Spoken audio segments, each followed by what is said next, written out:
A single seat of paper can't decide any future. पढ़े लिखे कोई अलग काम नहीं करते हैं, वो प्रत्येक काम को अलग ढंग से करते हैं। कि आप स्टूडेंट और पेरेंट्स को क्या मैसेज देना चाहेंगे? हाँ बिल्कुल, कहा गया है ना कि an investment in knowledge page the best interest. तो हेलो दोस्तों, नमस्कार। तो आज हमारे साथ जुड़ चुके हैं चंदन सर, जो कि स्वामी शांतानंद पब्लिक स्कूल के डायरेक्टर हैं। तो आज के पॉडकास्ट में हम लोग बात करेंगे शिक्षा पे, और आज ये पॉडकास्ट खास करके पेरेंट्स को जरूर देखना चाहिए, क्योंकि जो भी बच्चे स्कूल में अपना डालते हैं, पढ़ाते हैं, तो वो कब से डाल सकते हैं अपने बच्चे को, किस प्रकार से पढ़ा सकते हैं, तो ये सारी बातें हम सर से आज बात करेंगे बैठ करके। तो हेलो सर, कैसे हैं आप? मैं बहुत अच्छा हूँ धर्मेंद्र जी। आपने इस विशेष प्रोग्राम के लिए मेरे स्कूल को और मेरा चयन किया, इसके लिए बहुत बहुत धन्यवाद आपका। और आज का यह इंटरव्यू पेरेंट्स के लिए एवं बच्चों के लिए बहुत ज़्यादा प्रभावशाली होने वाला है, क्योंकि बहुत सारे ऐसे सवाल और ऐसे जवाब आज हम लोग करेंगे जिसमें यह क्लियर हो सके कि बच्चों की पढ़ाई के लिए सही और सुगम रास्ता क्या हो सकता है। जी तो सर, मेरा सबसे पहले सवाल ये रहेगा कि हर पेरेंट्स के मन में होता है कि बच्चे को कब से डालें, किस उम्र से बच्चे को डालें ताकि वो ज़्यादा से ज़्यादा ग्रो कर सके। तो सर, मिनिमम बच्चों के स्कूल में डालने की एज क्या है? सर, देखिए, न्यू एजुकेशन पॉलिसी, नई शिक्षा नीति के अनुसार बच्चों को जो पढ़ाने का सही उम्र है वो फर्स्ट क्लास में जो बच्चे हैं उनकी उम्र 6 वर्ष की होनी चाहिए।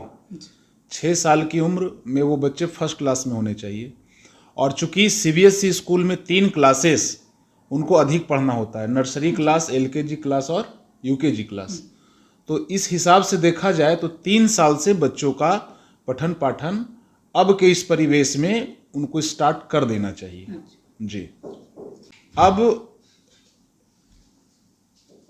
इसमें ध्यान इस बात का देना है कि बहुत सारे स्कूल वाले जो छोटे उम्र के बच्चे होते हैं, 3 साल के जो बच्चे होते हैं, उनको बहुत ज़्यादा गृह कार्य होमवर्क देते हैं। और इसमें बहुत हद तक गार्जियन की भी गलती है। तो सर, ज़्यादा होमवर्क देने का कारण? ज़्यादा होमवर्क देने का कारण है कि ये गार्जियन का डिमांड होता है, पेरेंट्स का डिमांड होता है कि सर के स्कूल में हम बच्चे को जब भेज रहे हैं तो सर इसके पास कुछ काम नहीं है। अच्छा।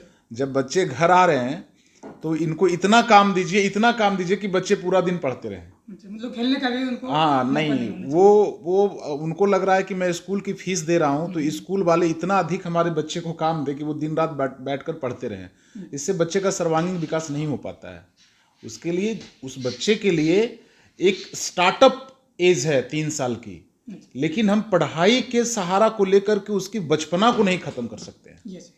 किसी भी बच्चे का बचपना आप पूरा दिन उसको पढ़ाएंगे, पूरा एकेडमिक से, पूरे किताब से उसको आप जोड़ कर रखेंगे तो उस बच्चे की उस बच्चे के दिमाग पे क्या प्रभाव पड़ने वाला है?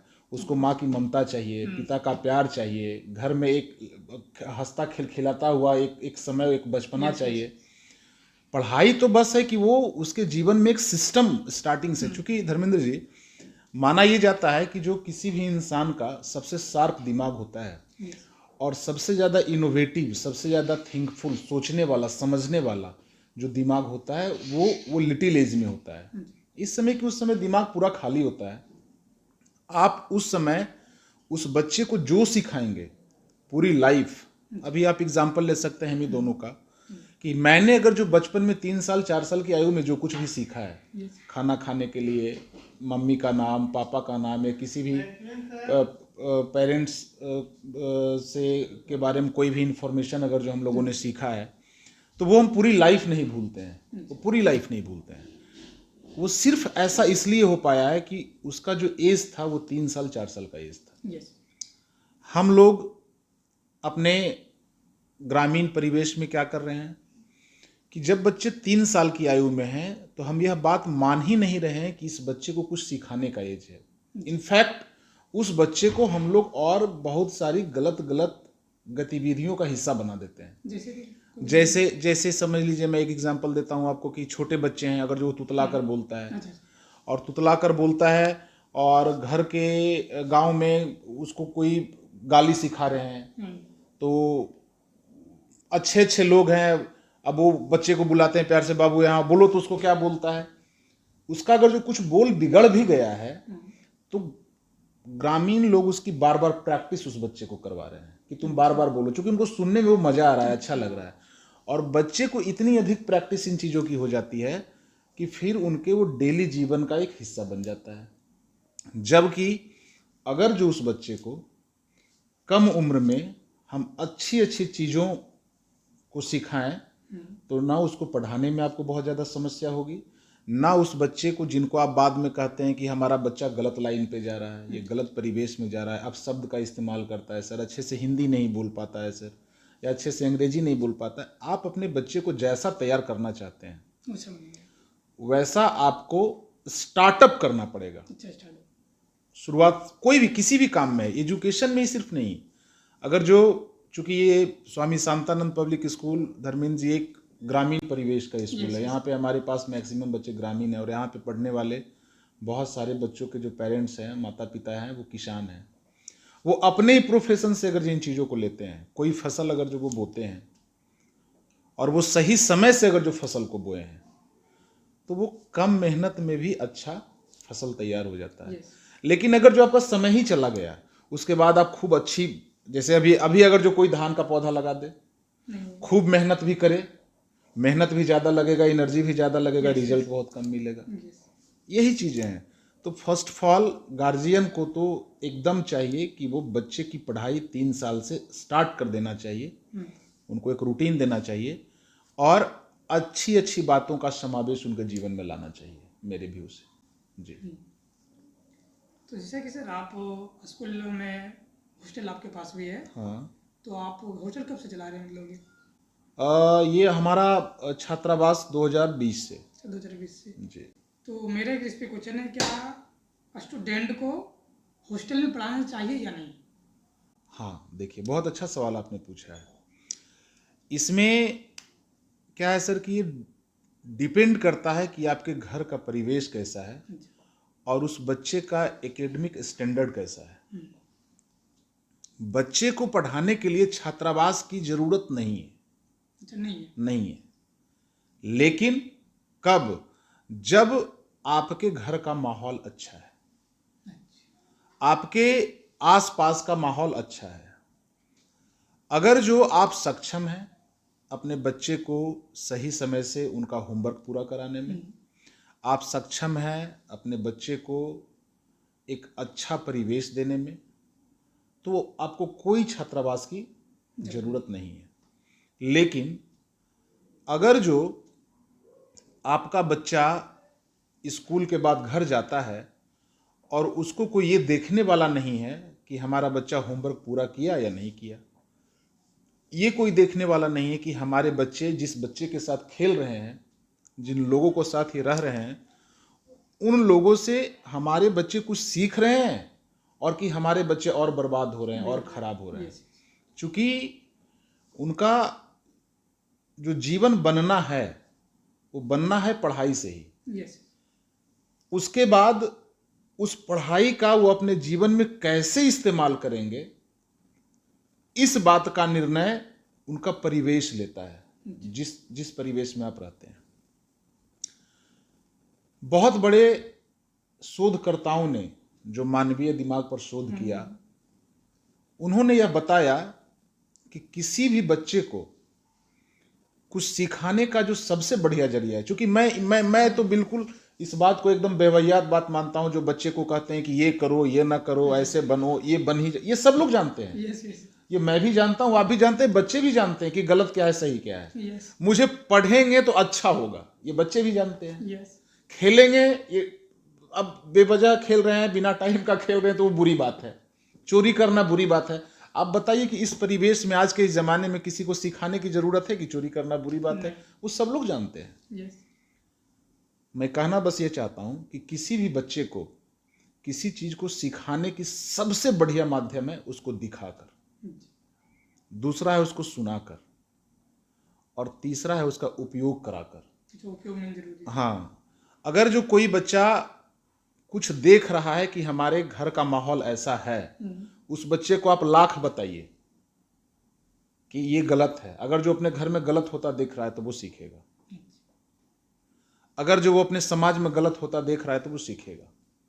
आप अक्सर देखिए कि हमारे गांव में कुछ क्षेत्र ऐसा होता है जहाँ पे नशा का लोग अगर जो इस्तेमाल ज़्यादा करते हैं तो आप महसूस करेंगे कि उस क्षेत्र के छोटे बच्चों ने बहुत कम उम्र से नशा लेना शुरू कर दिया।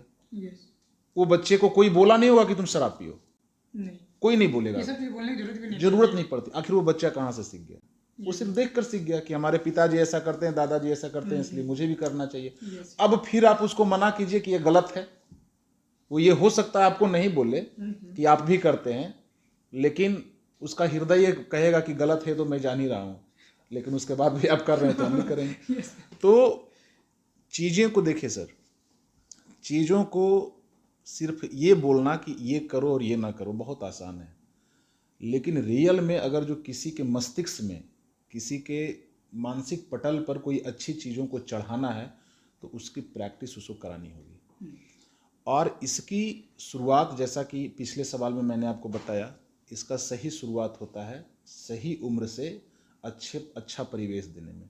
जब बच्चा 3 साल की उम्र में वो स्कूल आएगा, वो अच्छे परिवेश में रहेगा, अपने शिक्षकों से बात करेगा, स्कूल में बताया जाएगा संस्कार के बारे में, माता पिता के सम्मान के बारे में, तो उस बच्चे को बहुत ज़्यादा मेहनत करके पढ़ाने की आवश्यकता नहीं है। पढ़ाई कोई बहुत क्रूशियल चीज़ नहीं है इस ज़माने में धर्मेंद्र जी। क्रूशियल और कठिन ये हो जाता है कि मैं सही समय से किसी चीज़ों को शुरू नहीं करता हूँ, बस ये बात है। तो छात्रावास में आपका जो सवाल था, मैं उस पर डायरेक्ट आता हूँ। छात्रावास उन बच्चों के लिए बहुत ज़्यादा आवश्यक है जो जिनके गांव का, घर का माहौल अच्छा नहीं है, परिवेश अच्छा नहीं है, जहाँ पे पढ़ने की भावना नहीं है, जहाँ पे कंपटीशन की भावना नहीं है। लेकिन वैसे गार्जियन जो अपने घर के माहौल को अच्छा रखते हैं, एजुकेटेड हैं, अपने बच्चे को देख सकते हैं कि हमारे बच्चे को क्या आना चाहिए, क्या नहीं आना चाहिए, उसका दिन व दिन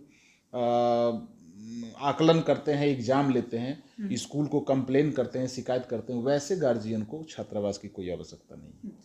और दोनों स्टूडेंट में क्या, जो घर से आ रहे हैं एवरीडे स्कूल, हाँ, और जो छात्रावास में रह रहे हैं, हाँ, दोनों स्टूडेंट में डिफरेंट क्या क्या होती है? मतलब देखिए, जो बच्चे छात्रावास में रह रहे हैं, बेशक वो बच्चे, देखिए मैं एक बहुत बड़ी बात इसमें आपको बताना, शायद वो कोई स्कूल डायरेक्टर नहीं बोलेगा, लेकिन मैं स्पष्ट, देखिए जो बच्चे छात्रावास में रह रहे हैं और बहुत कम आयु से रह रहे हैं, तो उस बच्चे को अपने माता पिता के प्रति स्नेह थोड़ा कम होगा। ठीक, बेशक उसका एकेडमिक बहुत अच्छा होगा, लेकिन जो बच्चे अपने घर से आ रहे हैं, जिनके माँ प्रत्येक दिन उसको खाना तैयार करके दे रही है, स्नान करके दे रही है, साफ सफाई करके दे रही है, माँ डांट भी रही है, पुचकार भी रही है, दुलार भी रही है, उस बच्चे को अपने माता पिता से लगाव अधिक होगा। लेकिन the world is based on competition, competition based हमारा दुनिया भी चल रहा है। एकेडमिक व्यू से देखेंगे तो जो बच्चे छात्रावास में रहते हैं वो बच्चे का रिजल्ट आने जाने वाले बच्चों से बेहतर होता है। ऐसा इसलिए, आप एग्जाम्पल देख लें, हम लगभग कोई साल ऐसा नहीं है जिस समय से मैं स्कूल खोला हूँ, उस समय से प्रत्येक वर्ष नवोदय में, सैनिक में, प्रत्येक स्कूल में कुछ न कुछ रिजल्ट मैं देते आया हूँ। तो उसमें जो छात्रावास में रह रहे बच्चे हैं उनका रिजल्ट अधिक होता है। ऐसा इसलिए नहीं कि कोई यहाँ पे ऐसा सिस्टम है कि उस पर हम ध्यान अधिक ज़्यादा देते हैं, लेकिन जो हॉस्टल का रूटीन है कि आपको इस टाइम में पढ़ाई करना ही है। तो हॉस्टल का रूटीन क्या क्या है, पर थोड़ा सा हाँ, हॉस्टल का रूटीन है सर, मॉर्निंग में 4 बजे बच्चे हमारे यहाँ जगते हैं। अच्छा, 4 बजे? 4 बजे 4 बजे जगकर वो प्राणायाम करते हैं। कसरत वगैरह पे हम लोग अभी छोटे बच्चों को बहुत ज़्यादा ये नहीं देते हैं, लेकिन प्राणायाम उनको करवाते हैं, योगा थोड़ा बहुत करवाते हैं। उसके बाद वो बच्चे फ्रेश वगैरह होकर के 1.5 घंटे की पढ़ाई, उस समय रिमेंबर वर्क का काम, मॉर्निंग में याद करने का जो भी काम है रिमेंबर वर्क है, वो याद करने वाला काम मॉर्निंग में बच्चे करते हैं। उसके बाद वो नहा धो करके फ्रेश हो जाते हैं, प्रार्थना के लिए 30 मिनट का वो प्रेयर करते हैं स्कूल टाइम का। उस प्रेयर में प्रत्येक दिन 10 बच्चे माइक पे अलग अलग टॉपिक्स पे बोलने की भी प्रैक्टिस कराते हैं, जिनसे उनका माइक फोबिया या स्टेज फोबिया, जो कि माइक पे आने से बच्चों को डर लगता है। प्रत्येक दिन न्यूज़ समाचार भी उसमें बोला जाता है, जीके क्वेश्चंस बोले जाते हैं, और प्रेयर होता है, नेशनल एंथम होता है। उसके बाद बच्चों का क्लास लग जाता है, नाश्ता करके वो स्कूल चले जाते हैं। स्कूल में तो समर में थोड़ा सा टाइमिंग अलग है छुट्टी का, विंटर में अलग है। तो स्कूल में छुट्टी होने के बाद वो बच्चे खाना खाते हैं, 1 घंटे का आराम करते हैं, उसके बाद फिर उनका 2 घंटे का क्लास होता है। क्लास होने के बाद फिर उनको आधा घंटा रिलैक्स होने के लिए छोड़ देते हैं। उसके बाद फिर आधे घंटा उनका ट्यूटोरियल क्लास होता है। ट्यूटोरियल क्लास में हम लोग क्या करते हैं, उसमें मुख्य रूप से जो बच्चों के दिमाग में अटपटा सा सवाल है ना, उस पर हम लोग चर्चा करते हैं। फॉर एग्जाम्पल जैसे सर सुई क्यों डूब जाता है पानी में, नाव क्यों नहीं डूबता है, हवाई जहाज में सर लोग लैट्रिन और वॉशरूम यूज करते हैं तो उसका वेस्टेज कहाँ पे गिरता है। उनके दिमाग में जो बचपना सा सवाल है, सर्जरी कैसे होती है, एक जनरल बेसिस पे हम लोग उस पर चर्चा करते हैं। अभी हाँ जी बिल्कुल, करेंट अफेयर्स में क्या चल रहा है, कहाँ पे कैसी समस्याएं हैं, इस पे बच्चे का जो अटपटा सा सवाल होता है वो सब सवाल का हम लोग जवाब देते हैं। प्लस प्रयास करते हैं कि नई सूचना, कम से कम एक अच्छी नई सूचना बच्चों को दी जाए, जिससे कि उनका इंटरेस्ट बना हुआ रहे पढ़ाई में। और उसमें उद्देश्य मेन रूप से ये होता है कि आखिर जो हम पढ़ रहे हैं इसका हमारे लाइफ में यूज क्या होगा। हम मैथ क्यों पढ़ रहे हैं, विज्ञान क्यों पढ़ रहे हैं, अंग्रेजी क्यों पढ़ रहे हैं, ये पढ़ के हमारे लाइफ में इसका इस्तेमाल क्या है। चूंकि हम उन चीजों को क्यों समय दें जो कि हमारे लाइफ में इस्तेमाल नहीं हो सकता है। तो इस चीज पे प्रकाश ट्यूटोरियल क्लास में डाला जाता है। फिर शाम के समय में 1.5 घंटे का प्ले है, फिर वो बच्चे खेलते हैं, फिर फ्रेश वगैरह होकर के पैर हाथ धोकर के शाम का फिर से हम लोग प्रेयर करते हैं। स्कूल में हॉस्टल बच्चों की काउंटिंग होती है, 100 के अबाउट हमारे पास अभी हॉस्टल वाले स्टूडेंट रह रहे हैं और दूर दूर के बच्चे हैं। आपको मैं बता दूं कि हमारा विद्यालय यहाँ पे ग्रामीण क्षेत्र में भले ही, लेकिन हमारे पास मुंगेर, भागलपुर, हर एक विभिन्न बहुत दूर दूर के बच्चे यहाँ पे रह रहे हैं। उनकी काउंटिंग करा के फिर 2 घंटे का उसका इवनिंग का ट्यूशन है, जिसमें कि टीचर का काम होता है बच्चे का प्रॉपर तरीके से होमवर्क कंप्लीट करवाना। 3 टाइम देखिए ट्यूशन मुख्य रूप से है Dharmendra ji. 2 time self study का ट्यूशन है, 1 टाइम वो बच्चे रिमेंबर करेंगे, टीचर हमेशा मौजूद होंगे, रिमेंबर करने में जहाँ कोई समस्या आ रही है टीचर गाइड करेंगे। एक ट्यूशन क्या है कि बच्चे को प्रत्येक दिन कुछ ना कुछ नया सिखाना है। एक बार का ट्यूशन बच्चे को जो ट्यूशन और स्कूल में होमवर्क मिला उसको पूरा करवाना है। ये 3 टाइम ट्यूशन का ये मुख्य उद्देश्य है। तो ये रूटीन जो है वो जनरली घर में नहीं फॉलो हो पाता है, जिससे बच्चे का एकेडमिक वीक हो जाता है जी। तो सर आपके जो हॉस्टल में स्टूडेंट रह रहे हैं, जो उनके पास तो उतना सोशल मीडिया यहाँ पे अवेलेबल नहीं है। हाँ, लेकिन बहुत से लोग गांव में सोशल मीडिया यूज कर रहे हैं। बच्चे जो भी बच्चे को फ़ोन नहीं देना भी चाहिए, वो भी बच्चे को फ़ोन दिया जा रहा है। अगर खाना भी नहीं कोई खा रहा है तो फ़ोन थमा दिया जा रहा है। ये कितना गलत है, कितना सही है सर? देखिए सर, ये बहुत ज़्यादा गंभीर मुद्दा है आज के इस परिवेश में बच्चों के लिए। ये इस सवाल को पूछने और बताने से ज़्यादा आवश्यक है कि जो आपके इस इंटरव्यू को देखेंगे उनको इस पे मनन करना है। देखिए, टेक्नोलॉजी का सहारा अगर जो आप अच्छे के लिए कर रहे हैं तो टेक्नोलॉजी आपके लिए जो है आशीर्वाद साबित होगा। टेक्नोलॉजी का सहारा अगर जो आप गलत के लिए इस्तेमाल कर रहे हैं तो वो आपके लिए अभिशाप साबित होगा। अगर जो आप एक लाइन में हमसे जवाब जानना चाहते हैं कि बच्चों को फ़ोन देना चाहिए नहीं देना चाहिए, तो मेरा एक लाइन में सवाल है कि बच्चे को 5th क्लास 6th क्लास से नीचे फ़ोन देना ही नहीं चाहिए, बिल्कुल भी नहीं देना चाहिए। बहुत सारे लोग बहुत प्रकार की दलील दे सकते हैं कि उससे वो बहुत कुछ सीख जाएगा, ये हो जाएगा, वो। देखिए, बच्चा का दिमाग इतना लचीला होता है और इतना ज़्यादा वो डाइवर्टिव होता है, इतना ज़्यादा अलग अलग क्षेत्रों में डाइवर्ट करता है कि जैसे ही हम उसको मोबाइल देते हैं तो वो इंटरटेनमेंट की ओर जाता है, मनोरंजन की ओर जाता है। और आप जानते हैं कि मोबाइल में इंटरनेट जो है वो तो हम लोगों की फीलिंग को समझता है। अगर जो हम किसी भी वीडियो को एक बार देख लिए तो वो फील कर लेता है कि कैसे कैसे वीडियो जिसको चाहिए वो, और उस प्रकार के वीडियो कंटिन्यू भेजता है। तो कोई भी चीज़ इतने आसानी से अवेलेबल हो जाने के बाद बच्चे को वहाँ से रिमूव कराना, हटाना बहुत ज़्यादा टफ हो जाता है। आज के बच्चे देख लीजिए शारीरिक रूप से कमज़ोर हो रहे हैं, मानसिक रूप से कम। एक अलग बात है कि माता पिता बच्चे को देखकर खुश है कि हमारा बेटा मोबाइल चला लेता है, छोटा ही है और बहुत अच्छा मोबाइल। नहीं, स्पष्ट सी बात है, बच्चे को फिजिकल गेम होना चाहिए, बच्चे को आप खेलने धूपने दीजिए, थोड़ा उसके मसल्स में पावर आने दीजिए, वो उससे वो रोग ग्रसित जो शरीर हो रहा है उससे वो बचेगा। मोबाइल देने की कुछ भी ज़रूरत नहीं है। जो मोबाइल आप दे रहे हैं इससे बेहतर है कि अपने पास उसको सुला कर बैठा कर आप कुछ उसको स्टोरी सुनाइए। आपने जीवन में जो स्ट्रगल किया है वो बच्चे को बताइए। वो बच्चे जीवन, कोई माता पिता बहुत कम पढ़े लिखे हो सकते हैं, लेकिन उन्होंने जीवन में जो स्ट्रगल किया है ये एक बच्चा को आराम से वो सुना सकते हैं, बता सकते हैं। और इससे बच्चे को अपने माता पिता के प्रति स्नेह भी बढ़ेगा, भाव भी ये आ जाएगा उसके दिमाग में कि नहीं, मेरे माता पिता बहुत गरीब होकर और हमको पढ़ा रहे हैं, हमको अच्छा करना चाहिए। तो मेरे ख्याल से बच्चे को मोबाइल एकदम नहीं देना चाहिए। उनको जो आप समय देते हैं आप खुद से समय दीजिए और स्कूल के कांटेक्ट में रहना चाहिए। जी सर, आपके ज़माने में तो फ़ोन नहीं था। हाँ, तो आपका बचपन कैसे बीता था? आपने थोड़ा सा स्टोरी बता दीजिए। सर देखिए, हम लोग, हमारे पिताजी तो गवर्नमेंट सर्वेंट थे, हमारे घर में किसी प्रकार की दिक्कत नहीं थी, लेकिन हम लोग बहुत ज़्यादा सुखी संपन्न परिवार से भी नहीं थे। चूँकि 4 भाई बहन हम थे, सब पढ़ने वाले थे, तो हम लोगों ने जो अपने जीवन में पढ़ाई शुरुआत की उस समय प्राइवेट स्कूल इतना नहीं था। सरकारी स्कूल में हमारी पढ़ाई स्टार्ट हुई, शुरुआत हुई। 4 भाई, 2 भाई बहन की, 2 बड़ी दीदी और मेरी। उसके बाद जब पढ़ाई कंप्लीट करके आते थे तो हम लोग को घर का भी कुछ काम करना होता था, घर का भी काम करते थे। जैसे क्या काम करते थे सर? घर का काम, जैसे मेरे घर में गाय हुआ करती थी, तो गाय को हम लोग खाना देते थे, उसके लिए घास भी लाते थे। हाँ हाँ, और एकदम वो रूटीन था प्रॉपर। आते थे स्कूल से, बैग रखे और चले जाते थे घास लाने के लिए। ये बहुत पहले की भी बात नहीं है, क्योंकि हम फिर जैसे जैसे बड़े होते गए, जैसे जैसे पढ़ाई का बर्डन बढ़ते गया, तो माँ और पिताजी हमको उन कामों से आज़ाद करते गए, है ना, जब हम घर पे रहते थे।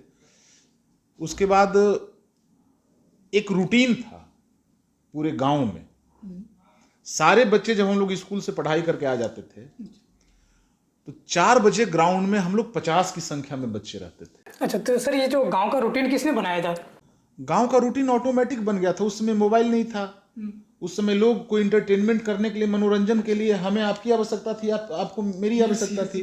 तो हम लोग 10-10, 20-20 रुपये चंदा करके वो बैट लाते थे, बल्ला लाए थे, विकेट लाए थे, बॉल लाए थे। 10 रुपये, 5 रुपये, 2 रुपये चंदा हम लोग करते थे और खेल की सामग्री लाते थे। गांव वाले भी लोग उसमें कोऑपरेट करते थे। हाँ, खेत वगैरह जो जाते, जो किसानी लोग करते थे, तो उनको यह ध्यान रहता था कि फील्ड हम खराब नहीं करें, भाई मेरा बच्चा इसमें आके सामने खेलता है। तो ये तमाम प्रकार की चीज़ें थी जिससे गांव में एक गजब का बाउंडेशन था। जब हम लोग खेलते थे तो उस समय के जो फ्रेंड है, आज भी हम लोग अगर जो रूबरू हो जाते हैं तो बचपना याद आ जाता है। तो लगता है कि काश एक बार और भगवान मौका देते कि उस परिवेश को हम जी पाते। आज के बच्चे रील वाले बच्चे हैं, हम लोग, हाँ, हम लोग रियल लाइफ को देखे हैं। तो रियल लाइफ को जो हम लोगों ने जिया, और आज हमारे ही बच्चे हैं, उनको पता ही नहीं है कि कहाँ पे ग्राउंड होता है और कहाँ पे 50 बच्चे एक साथ जमा होकर क्रिकेट खेलते हैं। तो ये इस तमाम प्रकार की चीज़ें हैं, और हम लोग के जीवन में माता पिता का बहुत ज़्यादा उनसे एक लिहाज हुआ करता था धर्मेंद्र जी। एक माता पिता के प्रति बड़ा स्नेह हुआ करता था, और आज तक हम लोग की हिम्मत नहीं है कि माँ अगर जो डांट दें, पिताजी डांट दें। मैंने अभी तक तो अपने जीवन में माता पिता से 2 शब्द उल्टा बोलने का हिम्मत नहीं हुआ है, और ये सिर्फ और सिर्फ इसलिए हो पाया। अच्छा, एक बात और मैं आपको बता दूं, हम लोग जब बचपन में थे तो अगर जो गांव में किसी प्रकार की कोई उदंडता कर रहे हैं, कोई बदमाशी कर रहे हैं, तो कोई भी बच्चे, मतलब कोई भी बच्चे, अच्छा, तो पूरे गांव वाले को यह पावर था कि वो हमको पीट सकते हैं, पूरे गांव वाले। हाँ, अगर जो बड़े हैं और डांट दिए तो उल्टा घर में आकर हम लोग आकर बोलते भी नहीं थे कि फलाना जी हमको मारे हैं, क्योंकि फिर मार लगेगा। वो कहेंगे कि तुम पक्का कुछ गलती कर रहा होगा, इसलिए वो मारे होंगे। तो एक जो सोशल बाउंडेशन था, जो सामाजिक बंधन था, वो धीरे धीरे खत्म होता जा रहा है। और उसका सिर्फ और सिर्फ कारण है कि लोग जो है इस मोबाइल फ़ोन, टैब और लैपटॉप में सिमट कर रह गए हैं और इस चीज़ को कम करना चाहिए।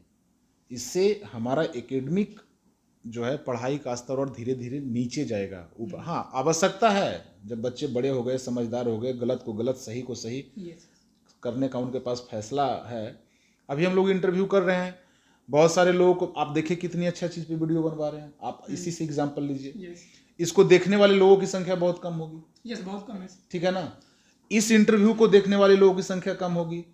आप कोई फूहड़ सा वीडियो बनाइए, ठीक है ना, जिसमें कि बलगर जैसा चीज आप दिखाइए, देखिए लोग उसको कितना देखना पसंद करेंगे। आप इसी से आइडिया लगाइए कि हमारा समाज किस ओर में जा रहा है। ठीक है ना। तो बच्चों को पढ़ाई जितना आवश्यक है उससे ज़्यादा आवश्यक है पारिवारिक एक अच्छा संस्कार देना और अपने आसपास के माहौल को अच्छा बना के रखना। तो आप अपने बारे में बता रहे थे कि मैं इंग्लिश में बहुत कमज़ोर था पढ़ने में। तो इंग्लिश में इतना कमज़ोर होने के बावजूद भी आप एक डायरेक्टर पोस्ट पे बैठ गए हैं, तो ये कैसे पॉसिबल हुआ सर? देखिए सर, जैसा कि मैंने बताया आपको कि हमारी जो पढ़ाई हुई वो मुख्य रूप से सरकारी स्कूल से ही हुई। तो हम लोग जब पढ़ाई करते थे तो उस समय 6th क्लास से इंग्लिश शुरू होता था। 6th class? हाँ, 6th क्लास से शुरू। 6th से पहले वाले बच्चे सिर्फ ABCD जानते थे, बड़ी छोटी ABCD जानते थे। 6th क्लास से बुक शुरू होती थी जिसमें कि दिस इज ए पेन और दैट इज एलिफेंट, इस टाइप का निशान बना हुआ रहता था और वो मतलब एकदम स्टार्ट होता था इंग्लिश 6th क्लास। 6, 7, 8 क्लास में CBSE स्कूल हमारे क्षेत्र में खुल गया था। जब मैं से 8 क्लास में चला गया था तो CBSE स्कूल खुल गया था। तो उस समय CBSE स्कूल ज्वाइन कर लिए। वहाँ पे गए तो हमारे क्लास को कम कर दिया गया चूँकि हमारी इंग्लिश काफ़ी ख़राब थी। क्लास में सबसे ज़्यादा लंबे दिखने वाले स्टूडेंट हम ही थे। सबसे हाइट में? हाँ, चूँकि हम गाँव से जाते थे, सारे बच्चे जो थे वो शहर के थे, तो सबसे ज़्यादा हाइट, तो हमको एक बहुत ज़्यादा बोर फील होता था। घर में आके बहुत मेहनत करते थे। एक समय ऐसा भी लगता था कि शायद ये हम सीख ही नहीं पाएंगे। बहुत सारे हमारे टीचर भी हमारा बहुत मजाक उड़ाते थे। हम उनका नाम नहीं लेना चाहेंगे, उनका आशीर्वाद है। बहुत मजाक उड़ाते थे, जो कि मैं गलत समझता हूँ। हमारे एक शिक्षक थे जो कि हमारा खास करके क्लास में बहुत ज़्यादा मजाक उड़ाए थे। और इसी टॉपिक पे बात लेकर के मैंने एक टीचर से बात किया कि आप सब लोगों को स्टूडेंट का मजाक उड़ाते हैं या तो किसी स्टूडेंट को पीट देते हैं। तो टीचर मेरे को बता रहे थे कि देखो धर्मेंद्र, मैं तो अभी आपको पीट रहा हूँ या तो कुछ बोल दे रहा हूँ तो बुरा लग रहा है, लेकिन तुम यही अगर 5 साल के बाद सोचोगे तो बोलोगे नहीं सर मेरे लिए कर रहे थे। देखिए धर्मेंद्र जी, शिक्षक का सही अर्थ होता है बच्चों की मनोदशा को समझना। अगर जो आप एक अच्छे शिक्षक हैं तो बच्चे क्या सोच रहे हैं और इस समय यह बात बोलना उचित है या नहीं है, ये बहुत ज़्यादा मायने रखता है। मैं ये बिल्कुल भी नहीं बोल रहा हूं कि उनको मजाक नहीं उड़ाना चाहिए, उनको नहीं पीटना चाहिए, लेकिन आपको यह समझना होगा कि अभी ये मजाक उड़ाना सही है या नहीं है। कहीं बच्चे डिप्रेशन में तो नहीं चला जाए, बच्चा कोई गलत स्टेप नहीं ले ले। जब पूरा क्लास मेरा मजाक उड़ा रहा है तो हमारी आखिरी उम्मीद आप थे कि हमारे सर आएंगे, इन बच्चों को डांटेंगे। आपने आकर के भी मेरा मजाक उड़ा दिया, बाकी बच्चों का और हौसला बुलंद हो गया। वैसी स्थिति में वो बच्चे डिप्रेस्ड हो जाते हैं। वैसी स्थिति में एक शिक्षक को चाहिए कि सबसे पहले उस बच्चे को मोटिवेट करें कि नहीं तुम कर सकते, you can do it, nothing is impossible if you do labour by honesty. ईमानदारी से अगर जो आप मेहनत करते हैं तो कुछ भी इम्पॉसिबल नहीं है। तो उस समय मेरा बहुत ज़्यादा मजाक उड़ाया जाता था। यहाँ तक तो ठीक है, जैसे तैसे करके खूब मेहनत करते थे। मुझे याद है, मैं वॉशरूम यूज करने जाता था तो मेरे पूरे जो सामने वाला दीवार होता था उस पर मैंने पूरा पेज चिपका कर रखा हुआ था। पूरा पेज, पूरा दीवार पे पेज पड़ा हुआ था। पेज में क्या लिखा हुआ था? वर्ड्स मीनिंग, मीनिंग मीनिंग मैं पूरा याद करता था। और मैं आपको बताऊं, जिस स्कूल में हमारा मजाक उड़ाया गया, मैं 6th क्लास में फेल हो गया, 5th क्लास में फेल हो गया, 6th में मैं पास हुआ और 7th क्लास में मैंने जाने के बाद 2 क्लास 8 और 9th की पढ़ाई कंप्लीट किया 7th क्लास में। क्लास में? बिल्कुल। मैंने उस 2 सालों में कम से कम 2 सालों में कम से कम 10,000 वर्ड पावर का मैंने अपने आप में स्टॉक बनाया स्कूल को करते हुए। उसके बाद 10th किया, पटना में प्रिपरेशन किया, इंजीनियरिंग में करने के लिए। कहाँ से किए थे? वही बिहार बोर्ड से ही। बिहार बोर्ड से। 10 12 सारा बिहार बोर्ड। मैं 9th क्लास तक सीबीएसई स्कूल में पढ़ा। उसके बाद सीबीएसई स्कूल से मैं निकल कर, चूंकि वो स्कूल एफिलेटेड था नहीं जिस स्कूल में पढ़ाई करते थे, कोई ऑप्शन नहीं था सीबीएसई स्कूल से पढ़ने का हम लोग के पास, एफिलेटेड नहीं था। तो 10th बोर्ड दिया, 12th दिया, उसके बाद इंजीनियरिंग करने के लिए चला गया, सीबीएसई इंजीनियरिंग दिया। इंजीनियरिंग में मेरा चयन हुआ। इंजीनियरिंग जब वहाँ जाकर किया, वहाँ फिर इंग्लिश आकर पहाड़ जैसा खड़ा हो गया। बिहार के बच्चों में सबसे बड़ी समस्या है, मैथ्स खूब अच्छा होगा, जीके जीएस अच्छा होगा, इंग्लिश काफ़ी कमज़ोर होगा। तो इंग्लिश जो कम्युनिकेशन मैंने मजबूत किया, वो मुख्य रूप से इंजीनियरिंग में जाकर किया। हाँ, क्योंकि वहाँ पे बहुत ज़्यादा बोर फील होता था, बहुत ज़्यादा लोग अंग्रेजी में बात करते थे, हम लोग कुछ नहीं बोल पाते थे, बिहारी कह के मजाक उड़ाते थे।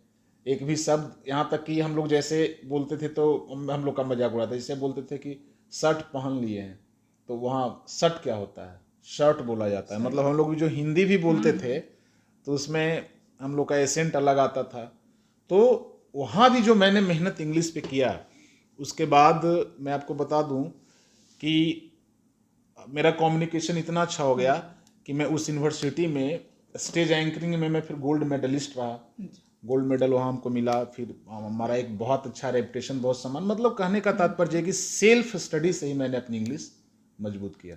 और सेल्फ स्टडी अगर जो कोई व्यक्ति करता है तो उससे अच्छी पढ़ाई कुछ हो ही नहीं सकती है। टीचर तो गाइड करेंगे ना आपको, वो बताएंगे सही क्या है, गलत क्या है, ऐसे पढ़ो, ये पढ़ो, यहाँ पे फंस रहे हैं, ये बताएंगे। लेकिन कोई भी टीचर आपके बदले पढ़ तो नहीं लेंगे, है ना। तो हाँ, लेकिन ये शिक्षक का बहुत बड़ा रोल है कि बच्चे जो सेल्फ स्टडी करें, इसके लिए मोटिवेशन शिक्षक से मिलना चाहिए कि आखिर जो बच्चे फंस रहे हैं, जिनको याद नहीं हो रहा है, बहुत सारे बच्चे का कंप्लेन है कि कुछ भी याद करते हैं भूल जाते हैं, आप उनको मोटिवेट करें, कैसे करके तुम याद करो कि नहीं भूलो, उसको इंटरेस्टिंग कैसे बनाए। पढ़ाई को बार बार जो है ना, लोग बोलते हैं पढ़ाई एक तपस्या है, पढ़ाई एक बोझ है, इन चीज़ों से निकलिए और पढ़ाई को इंटरेस्टिंग बनाने की ओर बात कीजिए। पहले से बच्चा के दिमाग में आप डाल रहे हैं कि पढ़ाई बोझ है, इतना आसान नहीं। क्यों नहीं आसान है भाई? इस जमाने में क्यों नहीं आसान है? हाँ, वो जमाना था जिस समय लोग गुरुकुल में पढ़ते थे, जंगल में पढ़ते थे, भिक्षा मांगते थे, उस समय टफ था। अभी क्या टफ है? अभी सब कुछ का मशीन आपके पास है, लिखने के लिए अच्छी कलम है, अच्छा पढ़ने की व्यवस्था है, अच्छा स्कूल है, न गर्मी लग रहा है न ठंडा लग रहा है, हर एक प्रकार की व्यवस्थाएं हैं, तरह तरह की किताबें हैं। तो बस इसमें रेगुलरिटी का मामला है। पढ़ाई सही समय से शुरू हो जाना चाहिए और लगातार होना चाहिए। इंग्लिश आपका, मैं अपने सवाल पे आ जाऊँ। आपका सवाल था कि मैंने इंग्लिश अपना मजबूत जो किया, मुझे लग रहा है कि मैं अपने सवालों से भटक जा रहा हूँ। तो इंग्लिश मजबूत करने के लिए सबसे ज़्यादा इम्पॉर्टेंट है कि आप उसको यूज़ टू करें, आप उसके डेली लाइफ में प्रैक्टिस करें। जो चीज़ आप बुक में पढ़ रहे हैं उसका इस्तेमाल डेली जीवन में करें। जैसे कुछ हम बोल रहे हैं हिंदी में, तो आप उसको अंग्रेजी में बोलने का प्रयास करें, तो वो धीरे धीरे फिर हो जाती है, ठीक हो जाती है, बहुत अच्छी हो जाती है। तो सर, आप इंजीनियरिंग करने के बाद आप टीचिंग लाइन में मतलब स्कूल कैसे हो, मतलब यहाँ तक पहुँचे फिर? देखिए, इंजीनियरिंग के बाद मेरा कैंपस सिलेक्शन नहीं हुआ था।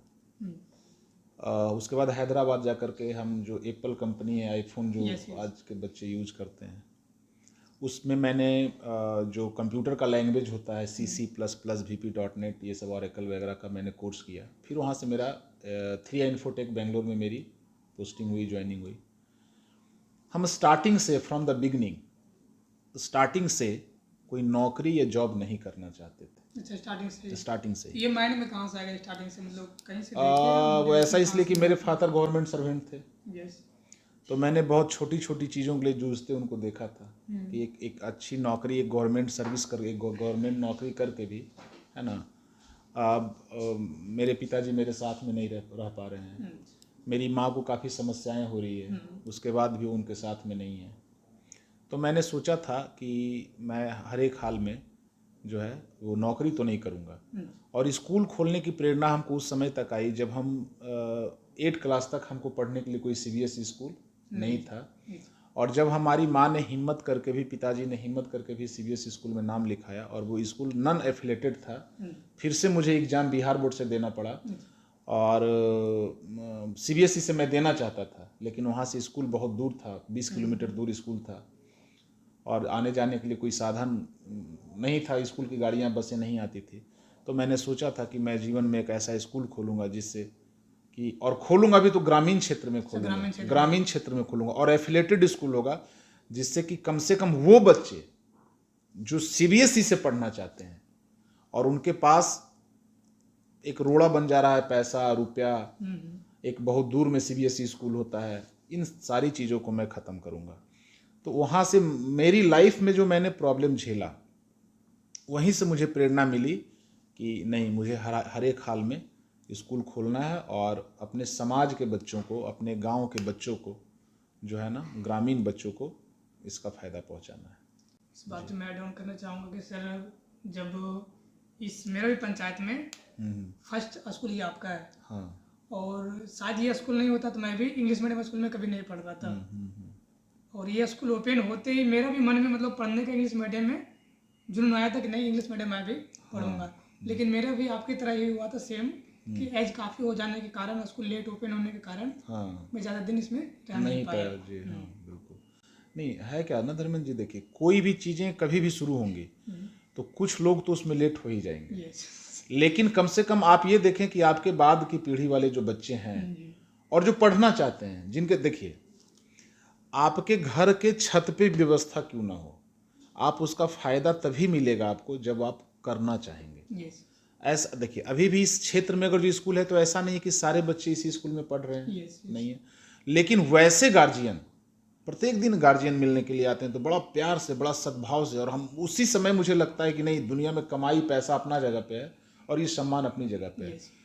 वो हमें कहते हैं कि सर, अगर जो ये स्कूल नहीं होता तो हम लोग कल्पना भी नहीं करते कि हमारा बच्चा। आपको एक बात और मैं बता दूं, इस वर्ष जो नवोदय विद्यालय में रिजल्ट हुआ है तो सबसे कम एज की बच्ची का रिजल्ट इसी स्कूल का है, और जनरल कैटेगरी का 9वीं की बच्ची है।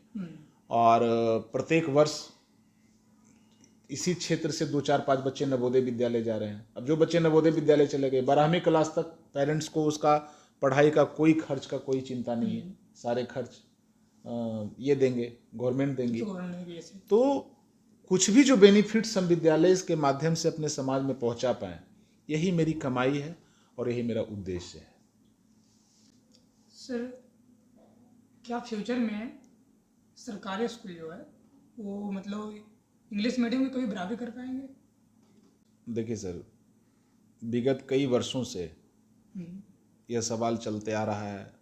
सरकार का एक बहुत बड़ा मोटा बजट पैसा खर्च हुआ है।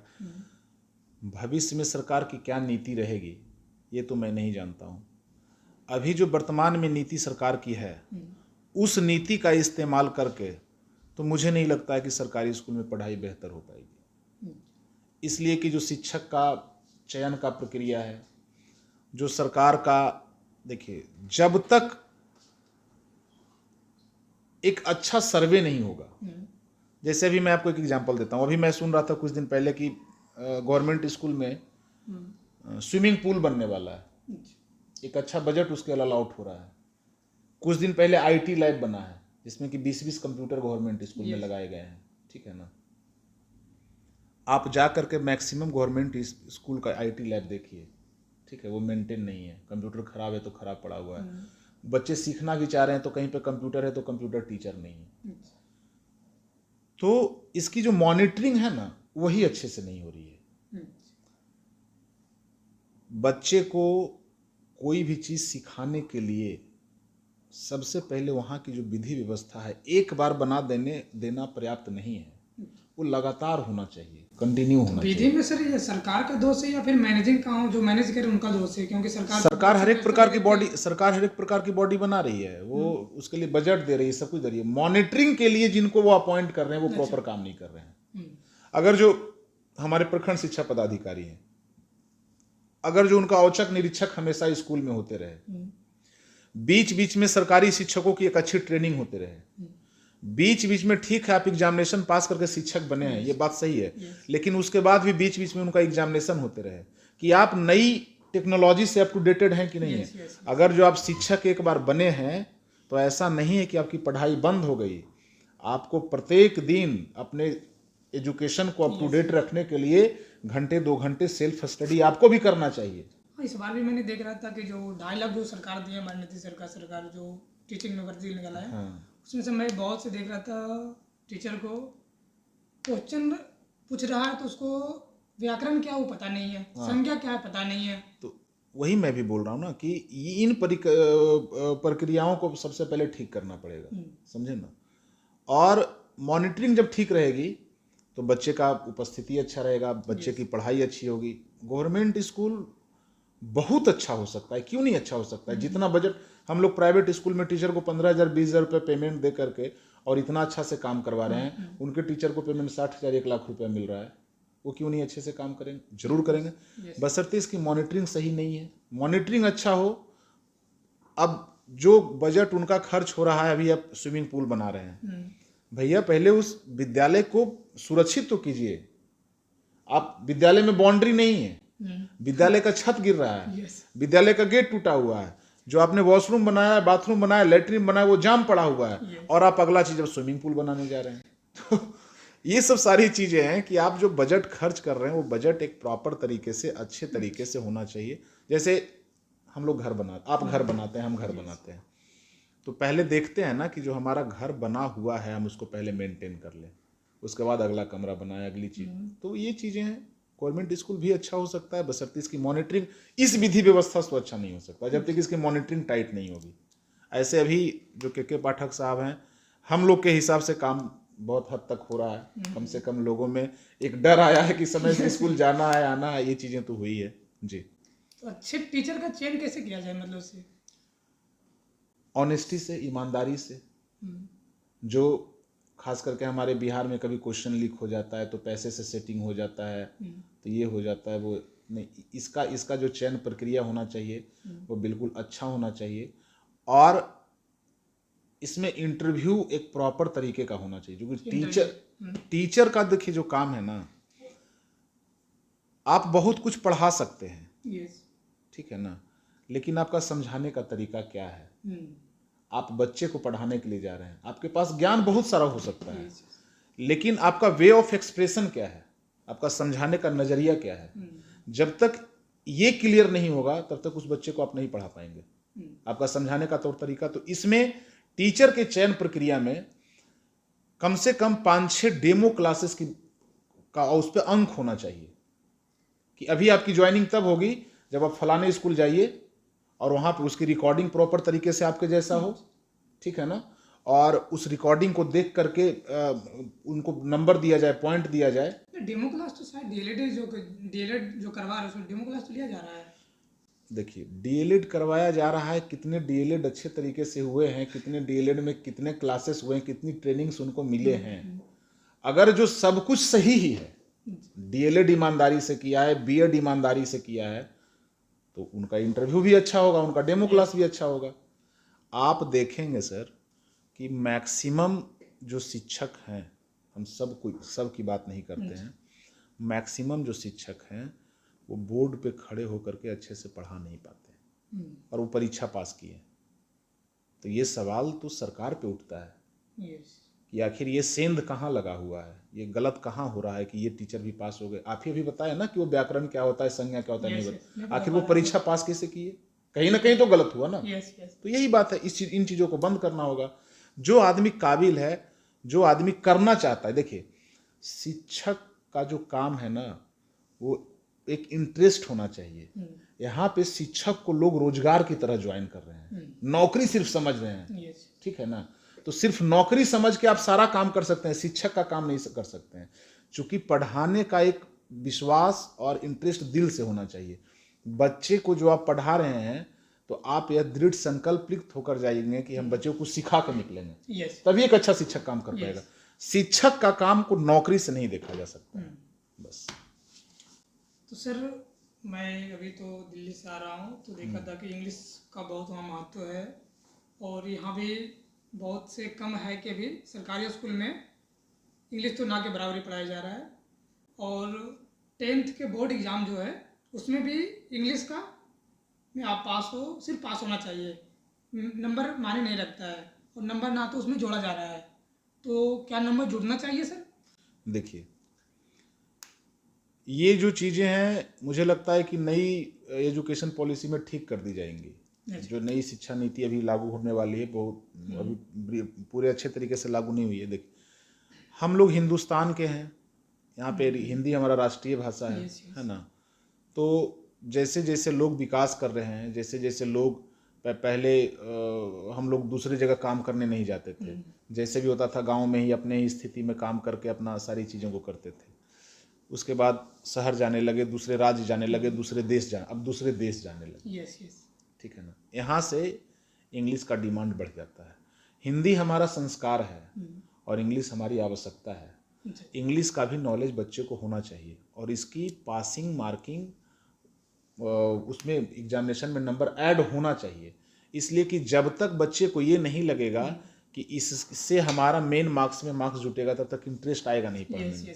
और अभी आप देख रहे हैं कि आप अपने चारों तरफ नज़र दौड़ाइए इसी कमरे में, हिंदी कितनी जगहों पे लिखा हुआ है।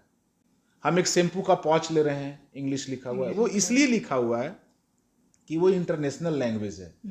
हम इंग्लिश का सहारा लेके विदेश में भी जाकर काम कर सकते हैं, दूसरे स्टेट में भी काम कर सकते हैं, लेकिन हिंदी की प्राथमिकता भी देनी चाहिए, क्योंकि हिंदी भाषी हम लोग हैं, और दूसरे कंट्री में भी अब हिंदी का बहुत ज़्यादा प्रचलन हो रहा है। मतलब एक लाइन में अगर जो कहा जाए तो इंग्लिश और हिंदी को दोनों पैरेलल लेकर चलना चाहिए, और दोनों की मार्किंग होनी चाहिए। तो नहीं, पैरेलल लेकर चलना चाहिए, लेकिन बहुत से मैं देखता हूँ कि किसी को इंग्लिश बोलना नहीं आ रहा है तो उससे शर्मिंदगी महसूस होना पड़ता है, दबा दिया जाता है कि यार तुम क्या गवार हो। तो ये सिर्फ लैंग्वेज है या फिर कंपलसरी हो जाता है? नहीं, देखिए, इंग्लिश बोलने के लिए नहीं आना ये बिल्कुल भी इंडिकेट नहीं करता है कि वो आदमी गवार है। यस, हम लोग हिंदुस्तान में जन्म लिए हैं, तो हमारी हिंदी सीखने के लिए कोई मेहनत नहीं करना पड़ा। हम लोग ऑटोमेटिक हिंदी सीख गए, है ना। उसी प्रकार से जो बच्चे फॉरेन में जन्म लिए, जो इंग्लैंड में जन्म लिया, उसका मातृभाषा इंग्लिश था, उसको इंग्लिश नहीं सीखना पड़ा। यह एक भाषा है जिससे कि हम अपने मन के भाव को दूसरे के सामने प्रकट करते हैं। ज्ञान से संबंध इससे नहीं है। तो सबसे पहले तो जो भी लोग सोचते हैं कि वो इंग्लिश नहीं बोल रहा है, इसका मतलब वो गवार होगा या कम पढ़ा लिखा होगा या उनको जानकारी नहीं, ये गलत सोचते हैं। वो एक भाषा है, आप उसकी प्रैक्टिस करेंगे। मैंने जीवन में बहुत सारे ऐसे लोगों को देखा है कि वो पढ़ाई लिखाई से जीवन में कभी कोई वास्ता नहीं रखे। ऐसे जगह पर हमारे गाँव में भी मैंने एक इंसान को ऐसा देखा है, वो ऐसे परिवेश में रह रहे हैं जहाँ पे इंग्लिश बोलने वाले लोगों की संख्या अधिक है, तो अनपढ़ होकर के भी फराटेदार अंग्रेजी बोल रहे हैं। तो ये गलत मनोधारणा है कि कोई व्यक्ति अगर जो इंग्लिश नहीं बोल रहा है तो वो पढ़ने में अच्छे नहीं होंगे या काबिल नहीं होंगे। हाँ, ये जरूर है कि उनका काम करने का स्कोप थोड़ा बड़ा होगा, वो हिंदी के साथ भी काम कर सकते हैं और अंग्रेजी के साथ भी काम कर सकते हैं। तो जानना चाहिए लोगों को, कहीं कोई बुराई नहीं है, अच्छी बात है ये।